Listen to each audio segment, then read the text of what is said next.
Bonjour à toutes et à tous, je suis très heureux de vous retrouver comme chaque vendredi pour ce nouveau webinaire de Second Souffle. Et oui, la semaine dernière, vous m'avez manqué, j'espère que c'était réciproque. J'en profite tiens, pour une fois pour dire bonjour à certaines personnes que je vois régulièrement dans nos webinaires. Donc je dis bonjour à Gladys de Guadeloupe, à Eric de Finlande, à Nadège d'Espagne, à Johan et Michel des US, à Diali d'Israël, à Pascal d'Irlande et d'Angleterre, il y a deux Pascal, Aja, désolé pour la prononciation, de Croatie. Je dis bonjour à Marion S, à Sophie P, à Joël, à Nadjet M, et bonjour également à la Chambre des métiers et de l'artisanat de l'Indre et de Normandie. Je dis bonjour à Romain M, Abdel B, Frédéric J, et il y a deux Eric B, Michel de Clermont et Werner. Voilà. Donc un petit rappel pour tout le monde. Qu'est-ce que fait Second Souffle ? Alors, chez Second Souffle, nous accompagnons les entrepreneurs en difficulté jusqu'à leur rebond. Que vous soyez indépendant, en micro-entreprise, en TPE, en PME, en activité ou ayant perdu votre entreprise, nous vous accompagnons gratuitement, sans limite de temps et sans aucun critère de sélection. Et puis notre deuxième mission, c'est d'informer pour prévenir les risques avec nos jeudis du Second Souffle, nos journées 24 heures pour rebondir, nos formations, nos webinars et nos instants coach. Après plus de 11 ans d'existence, nous sommes présents dans 34 villes en métropole et en outre-mer et nous sommes reconnus d'intérêt général. Voilà, un petit rappel pour les nouveaux pour utiliser cette plateforme de webinar. Donc vous avez sur le côté droit de votre écran deux onglets, un onglet de chat pour discuter entre vous, entre nous. D'ailleurs, j'en profite pour activer. Tac. Voilà, si vous voulez lancer des petits émoticônes, vous pouvez. Et l'onglet questions, très important pour poser vos questions. C'est là qu'il faudra les poser, parce que sinon, je vais les perdre si vous les mettez dans le chat. Donc, merci pour cela. Ensuite, vous avez, pour poser une question, c'est très simple. Vous cliquez donc sur l'onglet questions et tout en bas, vous avez un gros bouton bleu pour poser, valider, envoyer votre question. Vous pouvez également voter aux autres questions que vous trouvez pertinentes. Un clic, ça fait un vote. Si vous recliquez, ça annule votre vote. Et si vous avez des soucis techniques, vous avez un lien tout en haut. Voilà. Donc aujourd'hui, j'ai le plaisir d'accueillir Caroline Hamzali. Bonjour Caroline. Bonjour William, bonjour tout le monde. Alors Caroline, aujourd'hui, tu vas nous parler d'un sujet qui intéresse beaucoup de monde, les réseaux sociaux. Ça les intéresse, soit ça embête, soit ils aiment pas ça, soit alors ils sont accros, ou certains, peut-être comme plusieurs d'entre vous, se disent « Ah, je vais monter mon entreprise » ou « J'ai déjà monté mon entreprise, je n'y connais rien aux réseaux sociaux et j'ai envie d'apprendre. » Écoutez, vous êtes au bon endroit, Caroline va tout vous expliquer, n'est-ce pas ? Bien sûr. Merci William pour cette présentation et aussi merci à Second Souffle de me laisser cette chance et cette opportunité de pouvoir m'exprimer. Et puis, écoutez, je suis ravie d'être là aujourd'hui avec toi, William, surtout à tes côtés, et d'être là avec vous tous. On n'habite pas très très loin, mais bon, on n'est pas l'un à côté quand même. Hein. On n'a jamais eu l'occasion de se voir, c'est vrai. Un jour peut-être. Alors, tu te présentes rapidement, Caroline, s'il te plaît ? Oui, très bien. Alors, donc, moi, je m'appelle Caroline. Donc, je suis consultante en communication et community manager. Je me suis lancée en janvier dernier suite à l'obtention de mon master communication l'année dernière, en fait. Du coup, j'ai profité de l'occasion d'un déménagement, en fait. Je suis de la région parisienne et j'ai décidé de m'installer à Châtellerault dans la Vienne avec mon compagnon pour le suivre tout simplement. Et je me suis posé pas mal de questions et en fait, ça a cogité pas mal dans ma tête. Et finalement, j'ai décidé de me lancer en freelance, donc en janvier dernier. Et donc, qu'est-ce que je fais exactement ? Donc, je gère les réseaux sociaux. Donc, ça veut tout et rien dire, hein, ça veut dire beaucoup de choses et en même temps, ça reste vraiment très vague. Donc, qu'est-ce que je fais précisément ? Et en fait, je m'adapte à la demande du client.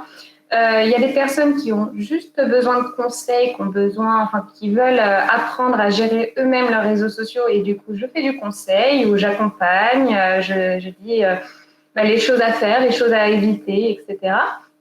Et pour d'autres personnes, d'autres clients qui potentiellement voudraient déléguer leurs réseaux sociaux à une personne, et du coup, moi, prends en charge les réseaux sociaux et c'est moi qui m'en occupe, qui alimente, qui fait les stories sur Instagram, qui fait les publications sur tous les autres, etc.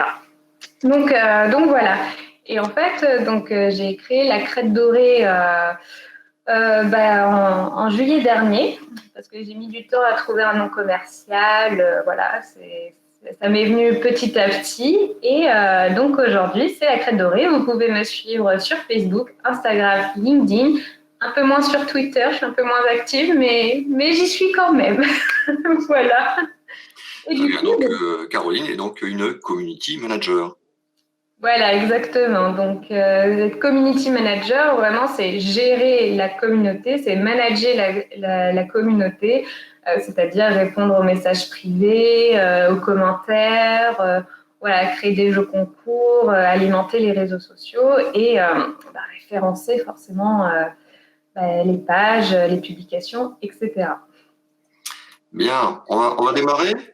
Oui. Juste pour vous prévenir, chers amis, on va essayer de vous faire. Enfin, si vous le souhaitez, vous pouvez travailler dès maintenant, mais ça va être un petit peu court. Donc, si vous voulez prévoir un papier et un stylo, sinon, vous inquiétez pas, vous aurez le replay, évidemment. Hein, ça sera beaucoup plus simple pour travailler. Mais si vous voulez le faire en live, Caroline va tout vous expliquer. Allez, on avance. Exactement. Alors, pour introduire un petit peu les choses, justement, c'est important de définir qu'est-ce qu'un réseau social, parce que aujourd'hui, on met un peu de tout et surtout aussi, je n'ai pas envie de dire n'importe quoi, mais on met beaucoup de choses dans le terme réseau social. Et j'ai donc copié une définition qu'on trouve sur définitionmarketing.com et qui en fait, c'est un réseau social, si moi, dans mes propres mots, je pouvais résumer ça serait pour moi, si on reprend vraiment le terme réseau social, pour moi, ça serait un réseau, c'est-à-dire une plateforme ou un logiciel en fait qui permet justement d'avoir du contact avec les autres en fait, pouvoir interagir. Ici, dans cette définition, on parle d'un ensemble de sites internet, par exemple. Moi, j'élargis en disant que voilà, ça peut être des plateformes, que ça peut être des forums, ça peut être ceux qu'on connaît très bien. Hein, quand on parle de réseau social, de toute façon, enfin, lorsqu'on parle des réseaux sociaux, on pense tout de suite à Facebook, Instagram, Twitter, etc. Mais ça peut s'étendre assez large parce que finalement, même YouTube peut être considéré comme un réseau social étant donné que la plateforme s'est énormément développée pour que ce soit interactif, pour qu'on puisse y laisser des commentaires, mettre des pouces en l'air ou des pouces en bas maintenant. Voilà, qu'on puisse interagir, communiquer, même en privé. Même YouTube a intégré le système des courtes vidéos, en fait, des stories. Donc, disons que sur tous les réseaux sociaux qu'on va énumérer plus tard, justement, voilà, il y a beaucoup de points communs. Mais vraiment, le point commun de tout cela, finalement, c'est vraiment de pouvoir interagir avec des personnes. Enfin, c'est juste incroyable, c'est avec des personnes qui sont parfois à l'autre bout du monde, en fait. Donc voilà, et dans l'histoire des réseaux sociaux, ça va aussi dans l'ère du numérique, mais là où il y a vraiment une accélération de ce qu'on appelle aujourd'hui les réseaux sociaux un peu standards, c'est depuis 2002 avec la création de LinkedIn. Et alors ensuite, ça s'est enchaîné sur les différents réseaux sociaux qu'on connaît tous aujourd'hui. J'ai même intégré Twitch qui a été créé en 2011 et qui aujourd'hui devient une plateforme très demandée par les hommes politiques, qu'on voit beaucoup dessus, et aussi la création de TikTok, qui est l'application la plus téléchargée en 2020. Donc voilà, grosso modo, dans l'histoire des réseaux sociaux, c'est ce que je mettrais en avant, c'est justement cette idée de se mettre en relation les uns les autres, finalement. Ouais, le plus vieux réseau social, ça reste quand même la taverne, le bistrot. Hein, je suis pas sûre que tu captes très bien là-bas, mais faut essayer. Donc voilà, grosso modo, ce que j'avais à dire sur le réseau social. Donc, Pour expliquer un peu ce que disait William tout à l'heure, c'est que pour rendre un peu plus interactif ce webinaire, c'est que je vais vous demander de prendre soit votre clavier ou soit votre stylo, si vous habitez dans une caverne, justement. Donc, prenez vos stylos, un papier, et en fait, 1 heure, c'est assez court, donc je vais devoir avancer quand même à un rythme assez condensé, mais l'idée générale, vous pouvez les noter. Et comme ça, vous pourrez justement compléter par la suite. Voilà. Donc, la première question à se poser, et elle n'est pas valable uniquement pour les réseaux sociaux, elle est valable, c'est la base du marketing, c'est définir son client idéal. Eh bien oui, parce qu'il faut bien commencer quelque part, de toute façon.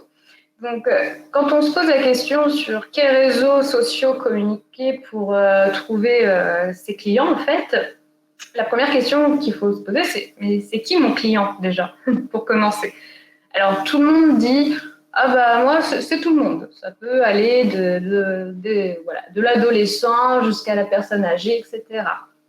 Bah, tout le monde a envie de dire bah voilà, moi, c'est le monde entier, c'est mes clients, en fait. Mais ce n'est pas possible, en fait. Dans une stratégie de communication ou de marketing, justement, c'est important de définir son client idéal pour permettre de mieux cibler, de faire passer le bon message à la bonne personne et au bon moment, surtout. Et c'est pour ça que ici, je vous présente un petit tableau qu'on peut retrouver sur un site internet. Voilà, j'ai mis la source de toute façon juste en dessous. Et en fait, l'idée, c'est de décrire son client, mais en fait, carrément de le créer, en fait.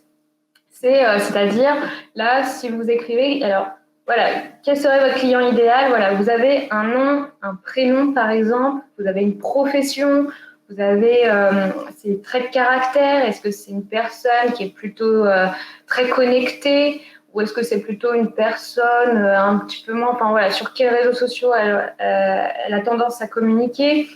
Parler un peu de ses passions, de ses hobbies, de son quotidien.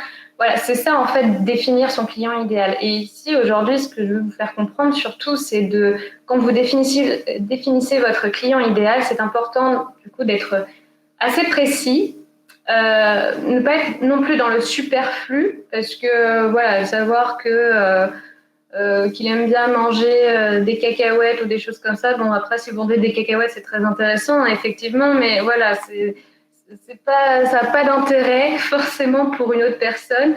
Donc, voilà, quand vous définissez votre client idéal, il faut qu'il soit proche du produit ou du service que vous proposez, en fait. Donc, par rapport au type de service ou au type de produit que vous proposez, forcément, vous n'attirez pas la même clientèle.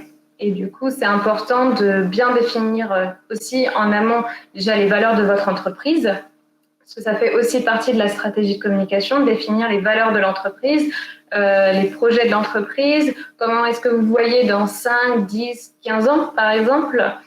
Et l'objectif, en fait, c'est de faire matcher, en fait. C'est comme une sorte de Tinder.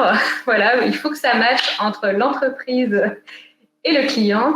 Et pour cela, il faut qu'il y ait des points de contact, des points communs, en fait, que ce soit sur les valeurs, sur les besoins. Et ça, on va en parler justement tout de suite avec notre chère Élodie, là, qu'on a ici. Oui, excuse-moi Caroline, mais on parle de son client idéal. En fin de compte, c'est son client idéal que l'on souhaite toucher. Exactement. Donc rien ne vous empêche, messieurs, dames, de faire 2 ou 3 clients idéaux. Mais commençons petit. On va déjà commencer par 1.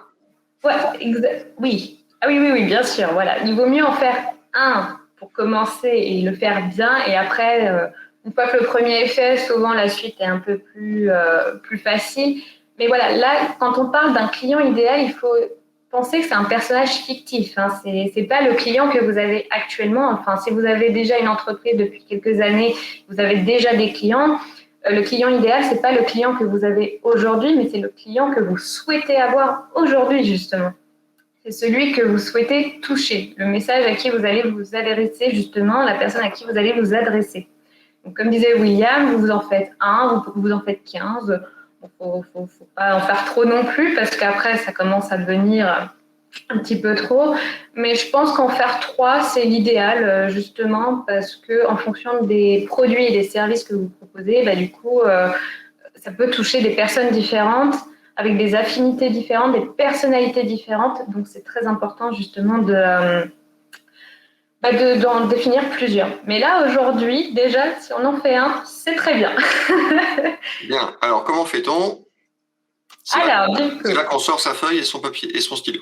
Exactement. Ou les claviers. Voilà. Donc, aujourd'hui, ce qui était important de savoir dans notre client idéal, c'est de connaître son quotidien. Donc, si déjà la première étape était de définir son nom, son prénom, ses hobbies, son activité professionnelle, aujourd'hui aussi, ce qui est important de savoir, c'est de savoir quand est-ce qu'on va communiquer avec notre client. Parce que quand on va publier, il faut savoir à quel moment notre client est le plus susceptible d'être connecté. Parce qu'il n'y a rien de pire qu'un message qu'on ne voit pas, enfin qu'on publie sur les réseaux sociaux et finalement qu'on ne voit pas, enfin qui n'est pas vu par le client idéal, justement. Et c'est très intéressant de savoir justement si votre client idéal, est-ce qu'il se rend déjà dans les transports, est-ce qu'il prend les transports en commun, est-ce qu'il prend sa trottinette électrique, est-ce qu'il prend son vélo, est-ce qu'il prend sa voiture ou est-ce qu'il est en télétravail aussi. Très important de définir du coup le quotidien. Et alors, quand je dis le quotidien, c'est pas que du lundi au vendredi, parce que certains disent, moi, j'ai pas besoin de communiquer le samedi, dimanche. Comment ça? Si, il faut communiquer le samedi, dimanche. Pourquoi non, c'est pas les horaires d'ouverture. Oui, mais non, il faut aussi communiquer le week-end, parce qu'en plus, le week-end, c'est aussi le moment où notre client idéal soit se trouvera des petits moments pour se poser, pour regarder un peu ses réseaux sociaux, en fonction aussi de la tranche d'âge, etc. Mais communiquer un peu, je dirais pas tous les jours, mais régulièrement, c'est très important. Mais pour cela, notre client idéal, on va s'imaginer que s'il prend le bus le matin, de 8h à 9h, il prend le bus le matin, du lundi au vendredi, pour se rendre au travail, par exemple. Et pendant 1 heure, donc ce matin et plus le soir, il y a aussi le retour, savoir à quel moment on publie, et c'est peut-être dans cette tranche-là. Bon, à vous de reprendre justement ce petit tableau qui est ici, parce que vous allez pouvoir noter justement du lundi au dimanche son calendrier, en fait, son emploi du temps. Et quand je parle des points de contact, en fait, les points de contact, c'est les moments dans votre calendrier, dans votre planning, enfin le planning du client idéal plus précisément, c'est à quel moment vous allez pouvoir envoyer ce message. Donc là, je parlais d'un potentiel client qui prend le bus de 8h à 9h, du lundi au vendredi. Là, je sais que je vais pouvoir publier à ce moment-là précis, justement. Pour ceux qui ont déjà des comptes, que ce soit Facebook, Instagram, on peut aller jusqu'à TikTok si vous voulez, vous avez des statistiques qui sont déjà intégrées dans les réseaux sociaux. Et ça vous permet déjà de voir un petit peu par rapport à ce que vous avez, par rapport aux abonnés que vous avez des statistiques pour savoir quel est le jour où les gens sont le plus connectés ou le plus propices à être connectés sur les réseaux sociaux et savoir à quelle heure aussi.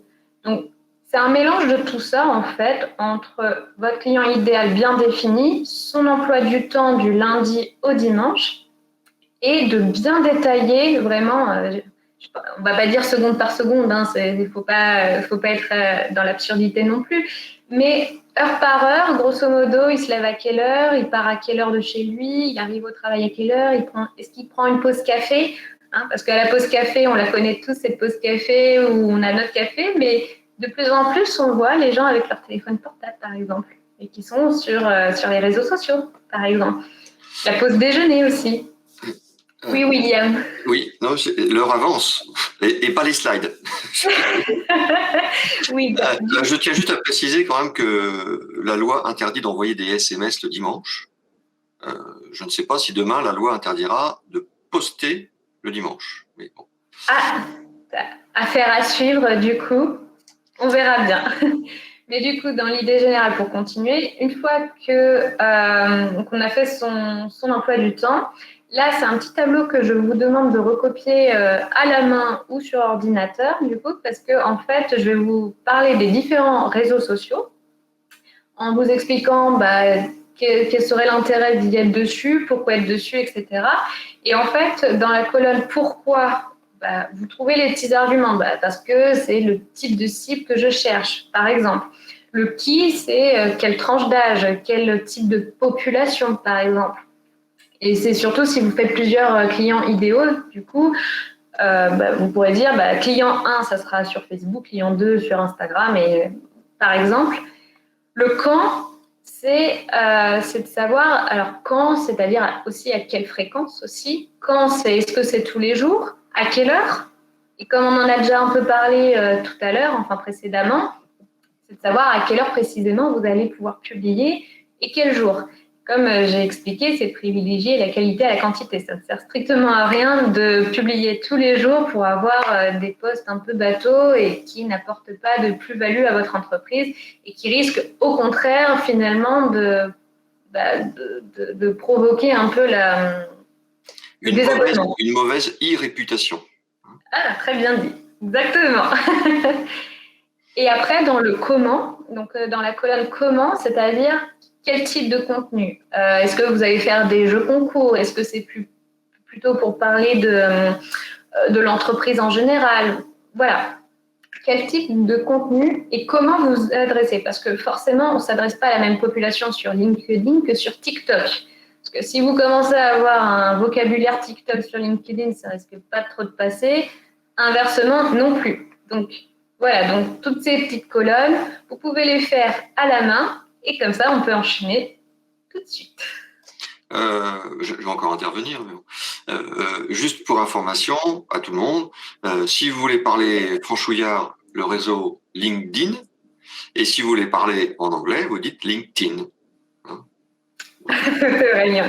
Que ça me rappelle l'histoire où la directrice de LinkedIn France avait été interviewée par un journaliste à la télé, et le journaliste n'arrêtait pas de dire LinkedIn quand il posait des questions, et la directrice de LinkedIn France, quand elle parlait de LinkedIn, elle le disait bien à l'américaine, à l'anglaise. LinkedIn. Il y en a qui disent LinkedIn. Ah oui, ça c'est encore plus franchement. Donc voilà, il y a 3 prononciations différentes, mais il y en a une seule qui est unique, mais les gens l'oublient. Moi aussi, ça m'arrive de l'oublier. Alors, avant de commencer de présenter chaque réseau social, c'est important de rappeler quelques chiffres et de montrer qu'aujourd'hui en France, enfin, là c'est les données janvier 2021, mais à découvrir bientôt janvier 2022, YouTube reste le réseau social numéro 1 en France. Et après, vous avez tous les groupes Facebook, groupe Meta maintenant. Donc Facebook, c'est rappelé Meta, mais vous avez l'application Facebook avec le Facebook Messenger, l'Instagram et le WhatsApp aussi, qui font partie du classement. Et voilà, donc pour dire qu'aujourd'hui, sur une tranche d'âge allant de 16 ans à 64 ans, on voit que YouTube est quand même une plateforme qui est très, très utilisée. C'est le format vidéo, c'est le format ludique, sympathique, etc. Facebook aussi, donc considéré numéro 1 si, par exemple, YouTube n'est pas considéré comme un réseau social, mais dans notre cas, on va le considérer comme un réseau social, donc numéro 2. Pareil, donc très utilisé. Et voilà, il y a des statistiques annuelles pour montrer un peu l'évolution des réseaux sociaux et on voit l'essor justement de Snapchat, TikTok, etc. Mais Facebook reste quand même bien utilisé et YouTube également. Ouais, je vois qu'ils ont mis Facebook Messenger. Et Sébastien nous pose la question, Telegram, est-ce considéré comme un réseau social?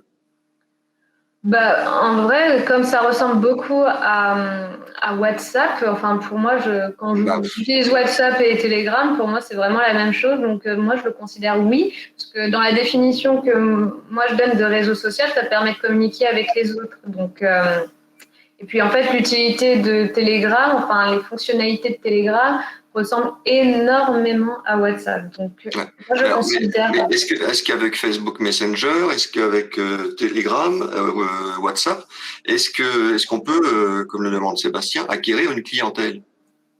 Telegram, C'est une très très bonne question. Alors, je pense que oui, parce que je vois quand même, il y a pas mal de groupes. Alors, moi, je suis sur Telegram, mais je n'y suis pas forcément énormément. Disons que dans les statistiques, Telegram n'apparaît pas forcément dans le classement assez rapidement. Mais oui, effectivement, moi, je pense que Telegram, ça peut être. Pour le moment, il n'y a pas de business model où on peut faire de la pub payante là-dessus. Donc, il n'y a pas forcément vraiment d'intérêt en tant que marketeur, hein, je parle en tant que marketeur, mais effectivement, utiliser Telegram pour créer des groupes avec ses clients ou créer des groupes à thème, etc., ça peut Ouais, mais être ça veut dire qu'on a intéressant. déjà le client. Comment? Ça veut dire qu'on a déjà le client. Donc, je vois pas Ah, comment, il faut je le vois pas fidéliser. comment je vois pas comment avec une messagerie, comme le dit Laurence également à Viber, que ce soit Facebook Messenger, WhatsApp, Telegram, enfin tout ce qui est messagerie collaborative ou messagerie instantanée, je vois pas comment on peut acquérir de nouveaux clients que l'on ne connaît pas, ou alors il faut que ça soit quelqu'un qu'on connaît qui en parle à quelqu'un d'autre, mais ça demande beaucoup plus de temps que de communiquer sur un véritable réseau social. Et de toute façon, le système des messageries, le but premier des messageries, à la base, enfin aujourd'hui maintenant, c'est, enfin pas à la base, mais aujourd'hui, c'est beaucoup utilisé comme une sorte de SAV, c'est-à-dire que quand on rentre en contact sur Facebook Messenger ou sur WhatsApp, parce que maintenant, enfin pour ceux qui ont une page Facebook, comme WhatsApp appartient à Facebook, on peut connecter son numéro WhatsApp, enfin sur WhatsApp et Facebook, on peut les connecter ensemble. Et en fait, ça sert de messagerie, non pas pour communiquer comme on communiquerait avec des posts classiques, mais plutôt pour faire voilà, un système de SAV en fait. Et ça aussi, ça fait aussi partie des réseaux sociaux. C'est très important de ne pas le négliger parce qu'il n'y a rien de pire qu'un message non lu ou lu, mais pas répondu. Donc, très important aussi de les utiliser dans votre stratégie de communication. Mais ce n'est pas un réseau social, ça appartient de toute façon à Facebook, mais ce n'est pas le réseau social à proprement parler. C'est juste, ça permet d'interagir avec autrui, en fait. Ok, allez, slide suivante. Alors, pour terminer en quelques chiffres également, donc aujourd'hui, c'est quand même presque 50 millions d'utilisateurs actifs en France. C'est important de noter que Facebook, c'est presque 3 quarts de la population française qui est sur Facebook. Le temps qu'on passe sur son téléphone, sur Internet, enfin voilà, grosso modo, alors ça dépend de la tranche d'âge parce que forcément, plus on est jeune, plus on passe de temps. Et bon, plus on avance dans l'âge et moins on passe de temps, quoique parfois il y a des exceptions, hein, bien sûr, hein, toujours. Bon, il faut savoir qu'en marketing, en communication marketing, on rentre les gens dans des cases. Hein. Donc, du coup, on est obligé de faire des généralités. Malheureusement, je suis désolée. Hein. Et du coup, donc, donc, en moyenne, c'est presque 6 heures passées sur Internet par jour, dont 2 heures sur téléphone. Donc, il y a quand même quelque chose, voilà, il y a quelque chose qui peut se faire en termes de communication. Et savoir que le format vidéo, avec l'explosion de TikTok surtout, et ben, le format vidéo, c'est ce qui fonctionne le mieux. Si on veut attirer, si on veut jouer sur les algorithmes, parce que les réseaux sociaux fonctionnent sous forme d'algorithme, en fait, et ben, le format vidéo, c'est réputé pour finalement ce qui fonctionne le mieux. Après, bien évidemment, le format image fonctionne bien aussi, mais à comparer, il n'y a pas photo, si je peux faire le petit jeu de mots. C'est quand même la vidéo qui fonctionne le mieux. Ensuite, donc, quand on est sur les réseaux sociaux, on utilise principalement sur téléphone portable. Donc, presque, c'est la grande majorité des personnes qui finalement utilisent, qui consultent les réseaux sociaux sur téléphone portable. Ensuite, je parlais de Google Chrome, enfin de Chrome aussi, qui est un navigateur de recherche, mais qui permet aussi de faire de la communication et du marketing là-dessus, grâce aux publicités payantes. Donc là aussi, il y a un système, et sachant que YouTube appartient à Google, donc si vous voyez le lien, c'est qu'il y a possibilité aussi de faire de la publicité là-dessus. Et puis, le système de recommandation, il n'y a rien de mieux que ça, de toute façon. C'est lorsque des proches ou des personnes qu'on connaît nous font un retour sur un produit ou sur un service, du coup, c'est le meilleur moyen aussi de trouver de nouveaux clients aussi. Ensuite, oui, il faut avancer. Hein. Oui, alors là, c'est vraiment quelques petits chiffres à montrer par secteur d'activité pour montrer grosso modo les réseaux sociaux qui sont le plus utilisés en fonction du secteur d'activité. On voit vraiment, principalement, on va survoler vraiment ces 3 slides-là parce qu'on voit grosso modo que c'est Facebook, Instagram, beaucoup YouTube aussi qui est utilisé. De toute façon, vous aurez accès vous pourrez télécharger les slides quand vous recevrez le replay. Donc, on vous laissera consulter ces quelques chiffres. Voilà, c'est l'analyse par secteur d'activité. Et voilà. Et maintenant, on va parler un peu plus des réseaux sociaux, précisément. Et nous commençons par LinkedIn. Exactement. Donc, comme je disais là au tout début, vous avez votre petit tableau du réseau social, pourquoi, qui, comment, etc. Et c'est à ce moment-là où vous allez pouvoir compléter. Alors, sachant que LinkedIn, du coup, c'est le réseau social le réseau social B2B par excellence, de toute façon. C'est là où vous mettez en avant votre expertise, votre savoir-faire. C'est vraiment un réseau social qui, moi, à titre personnel, me permet vraiment de voir un peu de l'actualité dans mon secteur. Par exemple, il y a des offres d'emploi, c'est vraiment très riche en informations. Donc, sur ce réseau social-là, par exemple, si vous faites du B2B, ça peut être très intéressant. Alors aussi, pourquoi pas du B2C aussi, hein, il y a possibilité de faire du B2C, mais c'est très rare, très rare.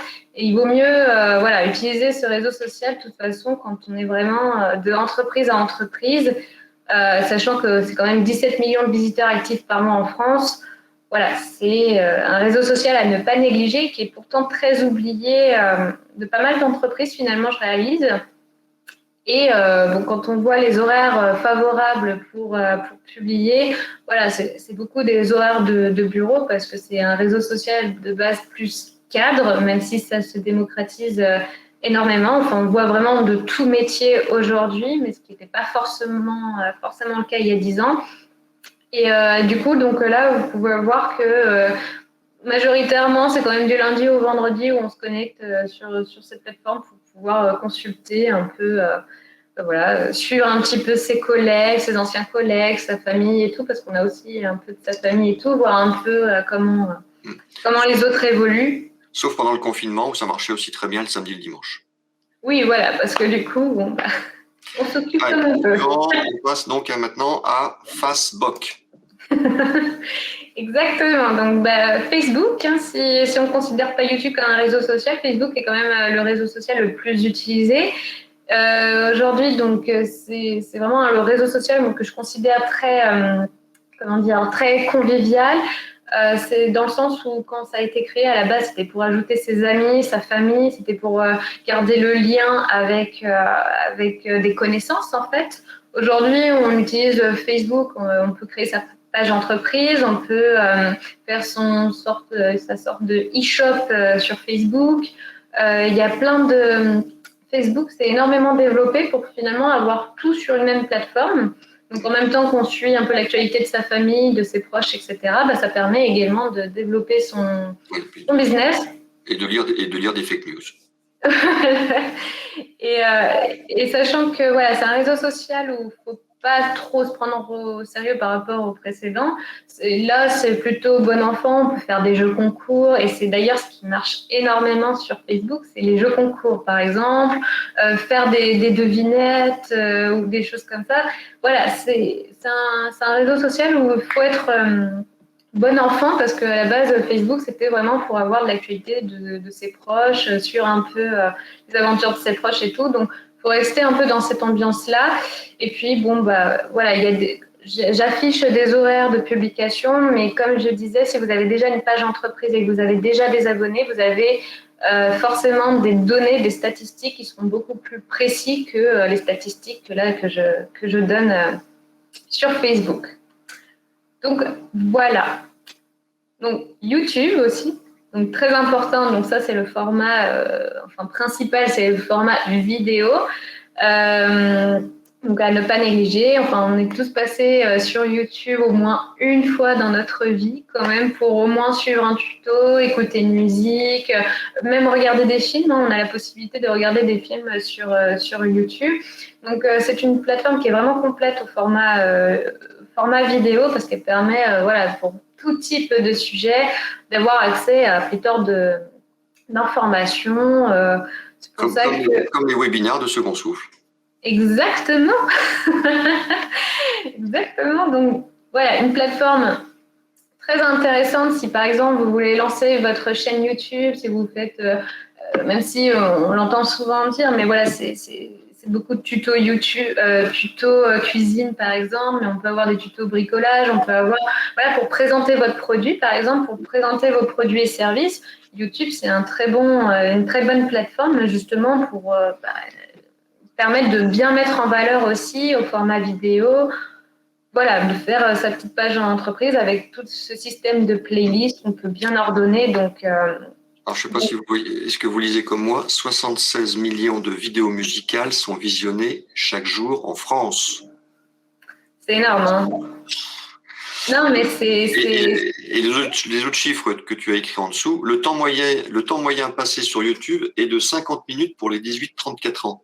Alors, n'allez pas croire qu'il reste 50 minutes sur la même vidéo. Hein, donc, n'allez pas nous faire des vidéos de 50 minutes. Alors, il y a de tout après. Si la vidéo est vraiment hyper intéressante, moi, je suis capable d'aller jusqu'au bout d'une vidéo. Mais c'est vrai que des vidéos qui soient, alors, minimum, pareil, de minimum 3 minutes quand même, parce que des vidéos trop courtes, bah, c'est un peu dommage parce que pour le référencement, ça permet pas, c'est pas forcément très efficace. Mais voilà, des vidéos qui soient avec un bon titre accrocheur, avec une bonne qualité de son, une bonne qualité d'image, tout ça, bah là... Ouais, moi, je suis resté 12 heures devant une vidéo. Eh ben, t'es bien courageux. Ça devait être vraiment très passionnant. Un commandant de bord qui filmait son vol Paris-Osaka. Et ça dure 12 heures. Voilà. Tu t'es endormi entre-temps ou... C'est énorme. Allez, on tweet. Exactement. Twitter, pareil, Twitter, c'est un réseau social qui est un peu pas forcément compris de tous et pourtant, c'est 17 millions de visiteurs uniques par mois en France. Donc, c'est quand même une population majoritairement d'hommes et plutôt d'une tranche d'âge allant de 25 à 45 ans. Enfin 44 ans du coup, et Twitter s'est réputé pour la rapidité, la spontanéité, pour la veille numérique. C'est aussi énormément utilisé comme SAV. On voit beaucoup pour différents comptes, ne serait-ce que, voilà, on voit beaucoup, par exemple, moi je vois Netflix, McDo, Burger King, lorsqu'ils tweetent, c'est vraiment Twitter, ils se prennent pas au sérieux, ils font des blagues, ils font des jeux. En fait, Twitter, c'est vraiment pour le côté viral aussi, parce que des tweets plus des tweets plus de tweets, et ça fait quand même pas mal, ça avance pas mal. Caroline, il nous reste 20 minutes. D'accord, très bien. Il y a un paquet de questions. D'accord, je vais accélérer du coup. Pour Twitter, c'est ce que vous avez à dire. Donc, Instagram, on est sur de la photo, mais maintenant majoritairement de la vidéo parce que ça s'est inspiré de TikTok justement. C'est vraiment pour promouvoir des produits, des services. Et pareil, là, alors par contre, c'est majoritairement féminin, mais les abonnés adorent suivre des marques justement sur Instagram parce qu'avec le système de story, le système de e-shop, il y a vraiment plein de fonctionnalités qui sont vraiment très bonnes. On va passer à la suite. À Pinterest. Donc Pinterest, c'est une sorte de Google Images où lorsque vous avez plein d'images qui sont successives, vous cliquez dessus, ça vous renvoie sur un site internet. Pareil, ça s'est quand même pas mal développé. Et alors là, c'est vraiment une cible très féminine par contre. Voilà, ça aussi, c'est beaucoup de visuels. Il y a aussi beaucoup de formats vidéo. Ça fonctionne aussi vraiment très bien pour capter l'attention. Mais voilà, c'est vrai qu'il y a un parcours d'achat qui est très intéressant sur Pinterest parce que les gens qui vont sur Pinterest, souvent, c'est vraiment parce qu'ils ont l'intention d'acheter. Donc, il y a vraiment quelque chose à faire sur Pinterest que je vous recommande également. Snapchat, bah alors là, hop, c'est vraiment pour toucher une population vraiment très, très, très jeune, parce que bon, enfin, et encore ça va, parce que ça va jusqu'à 34 ans en moyenne, il y a peut-être plus, hein, mais en moyenne, c'est plutôt du 18-34 ans. Et, euh, et c'est vraiment une population assez jeune, même en dessous, moins de 18 ans. Voilà, c'est assez équilibré homme-femme. Et voilà, ça, c'est plutôt c'est plutôt des vidéos virales dans le sens où c'est drôle, on ne se prend pas la tête, il faut que ça soit assez court, hein, c'est des formats de vidéos assez courtes. Donc, il faut que ça aille assez vite. Donc, voilà, c'est créer, se rapprocher de sa communauté, se montrer un peu les coulisses de son entreprise, de ses produits, etc. Voilà. Twitch, Twitch, on entend de plus en plus parler. Alors Twitch, c'est réputé pour être un réseau social de geeks parce que c'était quand même la fonction beaucoup première du coup pour faire des streams du coup en direct, tout ça. Pour promouvoir des jeux vidéo, mais maintenant sur Twitch, c'est un peu devenu comme YouTube en quelque sorte, parce que ça permet d'avoir accès à des vidéos. Enfin, on trouve des tutos de cuisine, on trouve des tutos un peu de tout sur Twitch. Et donc, bon, là, c'est vrai que c'est du coup à l'inverse de Pinterest, c'est un réseau social majoritairement masculin. Mais ça n'empêche que c'est une plateforme qui est assez, dont on entend beaucoup parler depuis voilà, ces dernières années. Et donc, peut-être que vous pourriez trouver vos clients en fonction de votre secteur d'activité. Ça pourrait être intéressant d'être sur Twitch, du coup. Et enfin TikTok, donc ça tout le monde a entendu parler de TikTok au moins l'année dernière parce que TikTok c'est quand même le réseau social le plus téléchargé en 2020. C'est vraiment une plateforme avec la capacité, c'est vraiment de faire des vidéos courtes, des vidéos musicales, enfin un peu comme sur Instagram et Snapchat. Mais c'est TikTok qui a énormément lancé le système de vidéos courtes, même si maintenant il rallonge le temps de la vidéo. Voilà, c'est des vidéos courtes, des vidéos fun, des vidéos un peu challenge. Et l'objectif, c'est un peu de challenger sa communauté. Et ça touche une population majoritaire, hein, enfin vraiment très jeune pour le coup aussi, un peu comme Snapchat. Et c'est un réseau social majoritairement féminin parce qu'on est à 67% de femmes contre 33% d'hommes. Et, euh, et donc voilà. Et c'est un réseau chinois. Voilà, c'est bien de le mentionner, en effet. Voilà, donc pour terminer un petit peu tout ça, je suis désolée, ça allait assez vite, mais c'est vrai que voilà, il y a tellement de choses à dire que j'ai pas eu le temps de tout développer. Et puis t'es pas bavarde du tout, donc. Non, voilà, je suis assez timide. T'es pas une professionnelle du milieu, donc t'as pas beaucoup de choses à raconter. Voilà, c'est ça, c'est que du vent, donc voilà.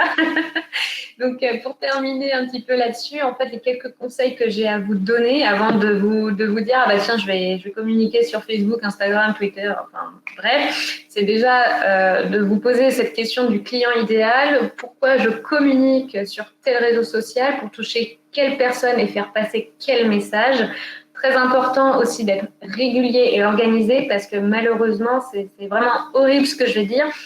Mais une entreprise qui a une page et qui ne communique pas, qu'on voit la dernière publication date de janvier 2017, on a l'impression que l'entreprise est morte. Et pourtant, l'entreprise existe, etc. Elle est toujours là, mais une entreprise qui ne communique pas, c'est une entreprise un peu morte sur le digital, en fait. Et c'est triste à dire, mais c'est un fait. Donc, être régulier, ça ne veut pas dire publier 3 fois par jour. En plus, il faut trouver quand même le temps de publier et en même temps, c'est hyper chronophage.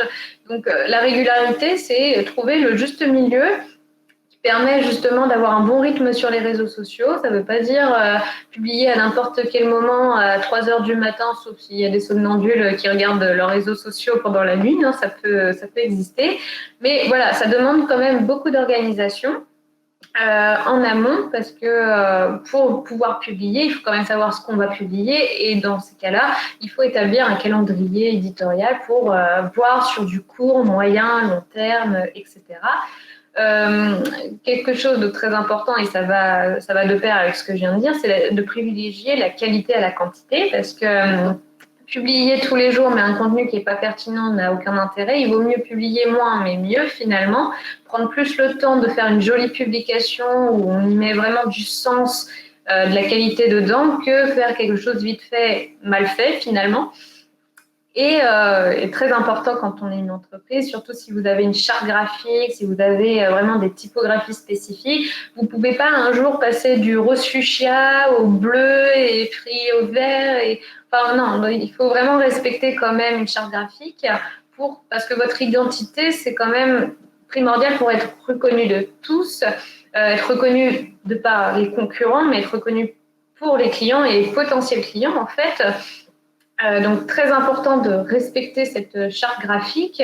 Et puis depuis l'année dernière, surtout, ce qui est devenu très très important, on le voit de plus en plus, c'est d'humaniser son entreprise. Qu'est-ce que ça veut dire humaniser son entreprise? C'est plutôt que de vendre pour vendre, vendez votre compétence, votre savoir-faire, vendez plutôt l'ambiance, les qualités de votre entreprise, montrez un peu aussi l'équipe aussi qui travaille. Parce que derrière une entreprise se cache quand même une équipe qui travaille et c'est important aussi d'humaniser, de montrer qui se cache entre guillemets derrière chaque identité de marque, etc.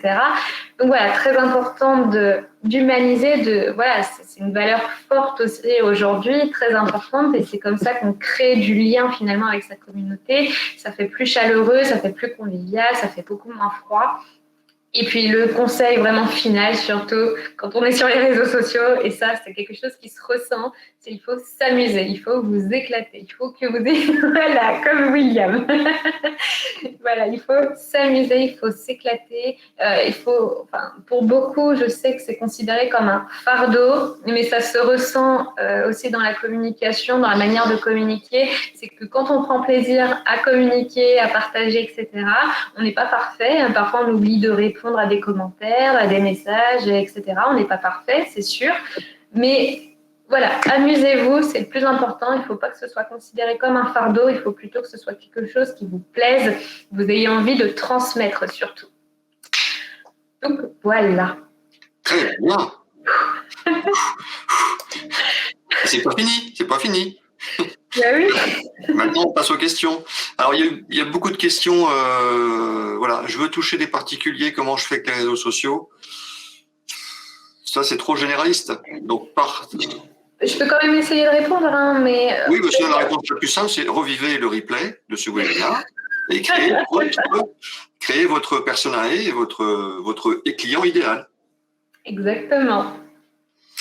Alors, il y a une question un peu particulière de Sébastien. Lors de la création d'un site internet accompagnant la création d'une société, comment optimiser le référencement naturel?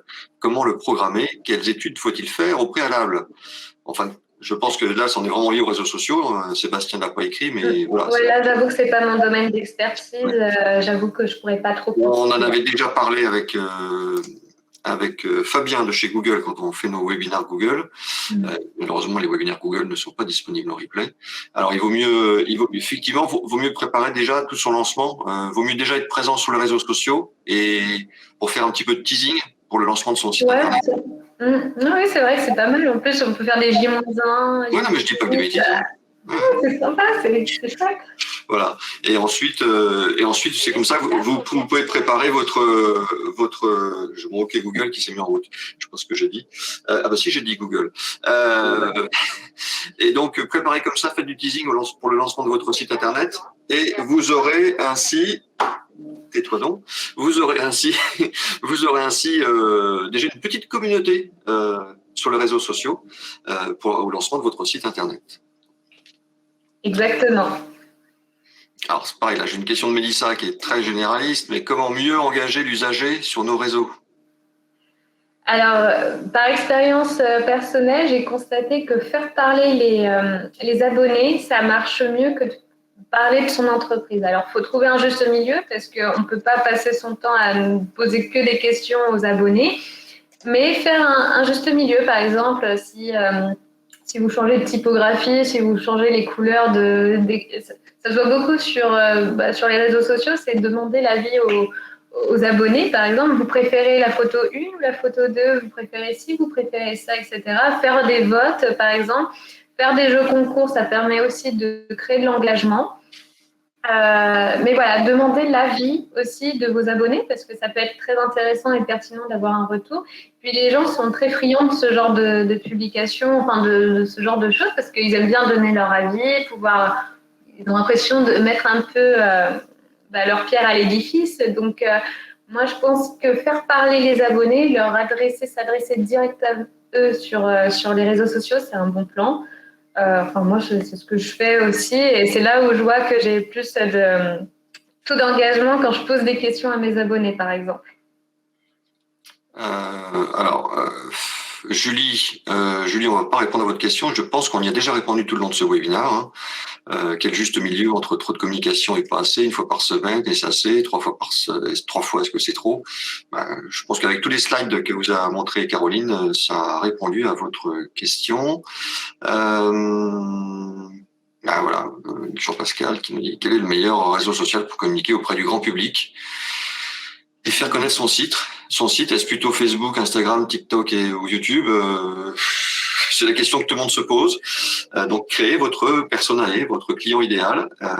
Et comme l'a dit Caroline à plusieurs reprises, identifiez déjà les statistiques de vos propres réseaux sociaux. Vous verrez déjà à quel moment de la journée et de la semaine les gens vous visitent. Alors ça c'est bon. Est-ce que une question de Sandra. Est-ce qu'un community manager doit être spécialisé dans un domaine ou est-il capable de publier dans tous les domaines? Alors domaine, est-ce qu'on entend tous les domaines d'activité de l'entreprise? Je suppose que c'est ça. Je pense, oui. Ça dépend. Alors en freelance, hein, c'est ça la question. Hein, c'est en freelance. Hein. Non, pas forcément un community manager. Freelance ou pas freelance, de toute façon. Dans tous les cas, voilà, dans tous les cas, après ça dépend. Quand on est community manager au sein d'une entreprise, forcément, il faut s'intéresser un minimum au secteur d'activité, voir un peu comment communiquent les concurrents, etc. Donc, en fait, c'est par l'expérience qu'on se spécialise aussi en tant que community manager. Après, moi, de mon point de vue de community manager en freelance, j'ai des clients qui sont vraiment de différents domaines et j'apprends justement sur ces différents domaines et ça permet de s'enrichir, d'apprendre énormément en vocabulaire. Se spécialiser, je pense que ça peut être un très bon plan par exemple, si on veut avoir un carnet d'adresses, par exemple, je veux être community manager pour que des restaurateurs. Ne serait-ce que d'avoir, quand on se documente sur la restauration, etc., ça permet de se documenter pour tout le monde. Ça, c'est vrai que ça fait gagner du temps. Après, en fonction de chacun, comme moi, j'aime bien un peu découvrir différents domaines. Moi, ça ne me pose pas de problème d'avoir différents domaines. Après, se spécialiser, c'est pas une obligation, mais on est finalement amené à se spécialiser en fonction des domaines de ses expériences, de ses stages, de son alternance, de ses contrats, etc. Donc, on est amené forcément un petit peu à se spécialiser. Et puis, pour son appétence, si vous avez une appétence, je sais pas, pour le sport, peut-être que finalement, vous serez plus spécialisé sur le sport qu'un autre domaine parce que c'est déjà une passion ou quelque chose qui vous plaît. Donc, je dirais que vraiment, ça vient avec le temps surtout. Question de Julie. Comment concilier engagement responsable et communication vidéo, étant donné l'impact grandissant du numérique sur l'environnement? Ah oui, c'est tout ça. Je me pose moi-même la question et je me documente aussi là-dessus. C'est vrai que c'est pas forcément facile. C'est vrai que le numérique pollue. Hein. Il ne faut pas oublier que l'impact, je crois que du numérique, c'est 5% Enfin, je ne sais plus trop comment ça se complie tout ça, mais voilà. Mais là, j'avoue que j'aurais pas forcément. On pourrait débattre pendant assez longtemps, donc ça serait un peu compliqué de donner une réponse rapide. Publier régulièrement, comme je disais, sans publier tous les jours. Voilà, je pense que ça a déjà un impact, le fait de publier peut-être 3 fois par semaine plutôt que 7 fois. Déjà, rien que ça, je pense qu'on réduit aussi son impact. Après, malheureusement, je n'ai pas de baguette magique pour ça. Une question très intéressante de Élise. Quelle est la meilleure appli gratuite pour programmer ses posts et ainsi gagner en régularité? Il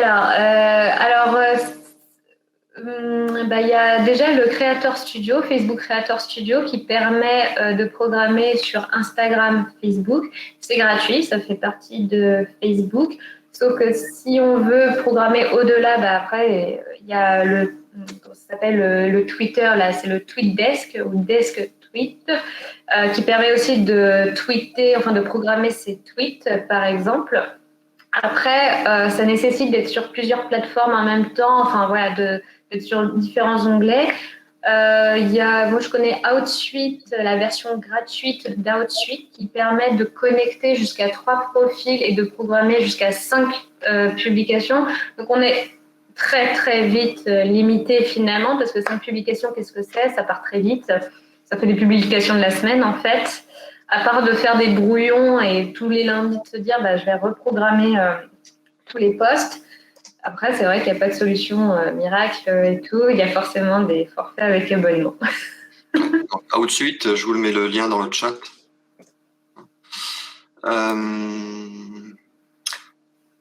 Où est-ce qu'il était ça? Oui, une question de Sébastien, comment gérer les mauvais avis des clients? Comment gérer une mauvaise e-réputation? Peut-on effacer des commentaires? Non, non, non, non, non, non.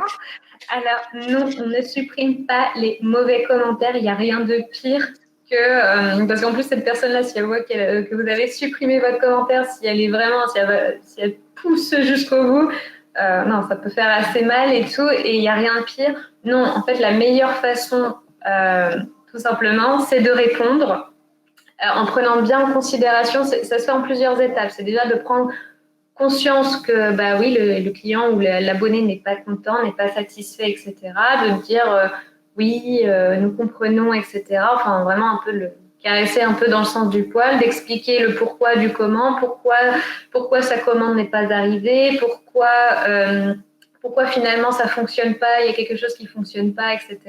Il faut l'accompagner en fait finalement, et ça vaut mieux finalement ce type de réponse que de supprimer un commentaire. Franchement, ça vaut vraiment pas la peine de supprimer. Donc, moi, je recommande de ne jamais supprimer et de répondre le plus sincèrement et le plus honnêtement possible, de toute façon, et avec l'art et la manière. Très bien. Sauf si on voit que c'est un robot russe qui a posté le commentaire. Oui, bien sûr. Vincent nous demande LinkedIn payant, gratuit. La solution gratuite est-elle suffisante? Quels en sont les avantages de la version premium? Rapidement, la version gratuite vous suffira amplement. Voilà. C'est bien, tu réponds à la question, c'est parfait. Moi, je trouve que la version gratuite permet de faire des réponses courtes en plus. Mais... Ah oui, parce que moi, c'est bon, je parle, moi. Et tu as totalement raison. Non, le premium, le payant, déjà, c'est très cher. C'est vraiment fait soit pour des recruteurs, soit pour des gens qui recherchent du boulot. Alors, ça peut servir à titre commercial. Dans ce cas-là, c'est l'entreprise qui va peut-être l'acheter, non pas vous à titre personnel. Mais sinon, vous commencez par du gratuit, c'est largement suffisant. Oui, largement. Encore LinkedIn. Sur LinkedIn, est-il plus efficace et pertinent d'élaborer une stratégie à travers laquelle les salariés postent eux-mêmes sur les activités de l'entreprise, en plus des posts publiés par l'entreprise? L'engagement généré semble plus important. Ah oui. Est-ce qu'il faut que ce soit que l'entreprise qui poste, ou est-ce qu'il faut également engager ses salariés à poster aussi eux-mêmes? Il faut déjà qu'ils aient envie de poster. Ça, c'est une autre histoire. Après, c'est vrai que j'ai constaté effectivement qu'un profil a tendance à plus circuler qu'une page finalement. Parce que aussi, cette plateforme-là, c'est aussi c'est un profil, c'est des compétences, c'est une personne. Une entreprise, c'est un peu plus général, c'est un regroupement de personnes. Et je constate moi-même dans mes publications finalement qu'il y a plus de partage, de commentaires sur mes publications en tant que Caroline que sur la page La Crête Dorée. Après, je viens de commencer, donc c'est peut-être pour ça. Mais je pense que c'est bien de faire un peu des deux, parce qu'il ne faut pas oublier que la page entreprise est aussi importante. Enfin, c'est important de voir un peu, comme je disais, de voir qu'il y a une activité. Parce que si on va sur votre page et qu'on constate qu'il n'y a pas de publication, on pourrait croire, comme je disais, que l'entreprise est fermée. Mais c'est vrai que porter, sur LinkedIn, c'est vrai que ça permet d'être un peu porte-parole finalement de l'entreprise. Donc ça peut être un énorme avantage. Et après, il faut bien évidemment que les salariés aient envie aussi de porter leur nom pour le nom de l'entreprise aussi. Donc voilà, c'est les gens de chacun. Mais donc il y avait beaucoup de questions auxquelles on a répondu pendant le chat. Et puis peut-être une dernière. Allez, elle était où Peut-on communiquer gratuitement sur Facebook ou autre réseau social? La communication marketing coûte-t-elle cher?